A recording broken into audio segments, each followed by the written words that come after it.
준비되지 않은, 그러니까 준비하지 않은 성교육은 때로 부자연스러움을 낳고 그게 더 큰 불편함을 만들 수가 있습니다. 뭔가 어색하게 노력하려고 하지 마시고 삶을 통해서, 인생을 통해서 일상 성교육을 하셔라 라는 말씀을 드렸고, 또 성교육은 선행이 굳이 필요 없다는 말씀을 드린 적이 있습니다. 근데 사실요, 이 성교육 좀 부모가 담당하는 게 맞을까요? 아니면 그냥 두고 자녀분들이 자연스럽게 체득해 가는 게 옳을까요? 물론 이제 굳이 가르쳐 주지 않아도 우리가 자연스럽게 삶을 통해서 체득하고 익혀가는 것도 분명히 있는 건 사실이에요. 그런데요, 분명하게 제가 얘기할 수 있는 거는 성교육은 공교육의 영역에서 다루어져야 합니다.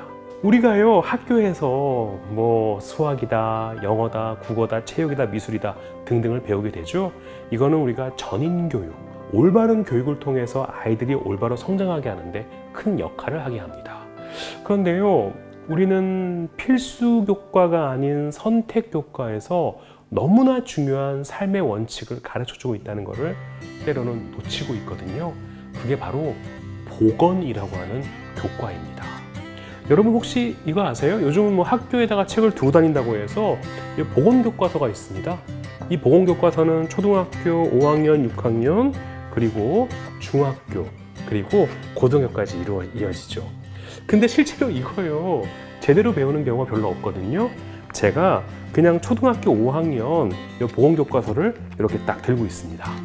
요거 목차만 한번 보면요, 이 목차에서 처음에는 일반적인 건강과 관련된 얘기, 그리고 뭐 음주라든지 흡연 등의 약물 관련된 얘기, 그리고 성과 관련된 얘기도 있고요, 정신건강, 사회건강, 그리고요 사건이 발생했을 때 응급처치는 어떻게 하는지 등등을 다 설명해주고 있습니다. 실제로 우리가 학생들이 어떤 사건이라든지 응급한 문제가 생겼을 때 당황하고 어떻게 할지 몰라서 몸둘 바를 몰라하는 경우가 있어요. 그런데 이 교육을 통해서 우리 아이들은 응급 상황 시 급한 일이 발생했을 때 어떻게 행동하는 게 옳은 일이고 올바른 일인지를 점점 배워가는 거거든요. 성과 관련된 부분에도 마찬가지입니다. 이 나이에 맞추어서 성과 관련된 역할이라든지 성과 관련된 내용을 우리는 공교육 범위에서 충분히 이해할 수 있어요. 그런데 보건교과 시간이 지금 충분하게 확보가 되어 있나요? 전혀 그렇지 않습니다. 그래서 공교육이 사교육이 밀리는 거예요. 감히 제가 찐세이라는 방송을 통해서 감히 제가 좀 제언을 드린다면, 우리가 음악이나 미술 같은 과목도 선택 과목이 아닌 필수 교과거든요. 그러니까 필수적으로 아이들이 제대로 배워야 하는 교과라는 겁니다. 그래야 정신건강이라든지 체력도 키워질 거 아닙니까?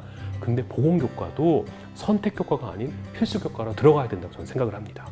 그래야 아이들이 건강을 이해하고 성을 이해하고 그리고 안전사고에 대한 대비까지를 할 수 있는 겁니다.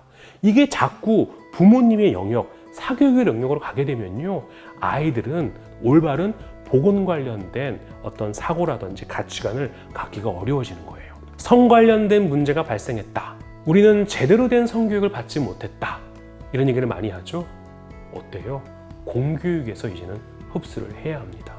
현실은 슬프죠. 음악 시간에도 자습을 하고 체육 시간에도 자습을 하고 이 교과도 제대로 되지 않는데 과연 보건교과는 제대로 될까? 이제 그 출발점이 오늘이었으면 좋겠습니다. 학부모님들 어떻게 생각하세요? 보건교과가 필수교과가 되는 그날까지 여러분들이 애써주셨으면 합니다. 여러분들의 힘이 필요한 시기입니다. 성교육이요, 공교육으로 들어와야 합니다.